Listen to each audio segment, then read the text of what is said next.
ஒரு state level எக்ஸாமில் இவ்வளோ காம்படிஷன் இருக்கக்கூடிய ஒரு 30,000 40,000 ஆஸ்பிரன்ஸு சீரியஸாக ப்ரிப்பேர் பண்ணி எழுதக்கூடிய எக்ஸாமில் ஸ்டேட் லெவலில் ரேங்க் வாங்கணும் அப்படின்னா அதுக்கு நம்ம என்ன பண்ணணும் அப்படின்னா கன்சிஸ்டண்ட்டாகவும் இருக்கணும், கான்ஃபிடென்ட்டாகவும் இருக்கணும். உங்களோட அந்த கன்சிஸ்டன்சிக்கும் கான்ஃபிடென்ஸுக்கும் நம்ம பிரமிட் அகாடமியினுடைய ஸ்ட்ரக்சர்டு கைடன்ஸு, டெஸ்ட்டு சீரீஸு இதெல்லாம் எப்படி ஹெல்ப் பண்ணுச்சு அப்படிங்கிறத நீங்கள் ஷேர் பண்ணுங்கள். என் பேர் கவின்குமார். நான் 24 B1 ஜாயின் பண்ணேன்.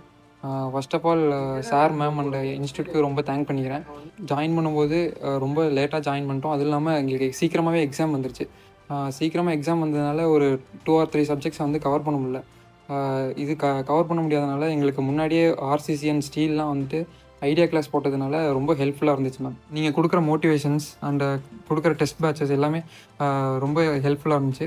அதுவும் ஒவ்வொரு சப்ஜெக்ட் முடிக்கும் போதும் அந்த டெஸ்ட்ஸ் கரெக்டாக கண்டினியூ ஆகிட்டு இருக்குங்காட்டி எங்களுக்கும் படிக்கிற கொஞ்சம் ஈஸியாக இருந்துச்சு. அடிக்கடி எங்களுக்கு அந்த சப்ஜெக்ட்ஸை ரிமெம்பர் பண்ணிகிட்டே இருக்க மாதிரி ஃபீல் ஆச்சு.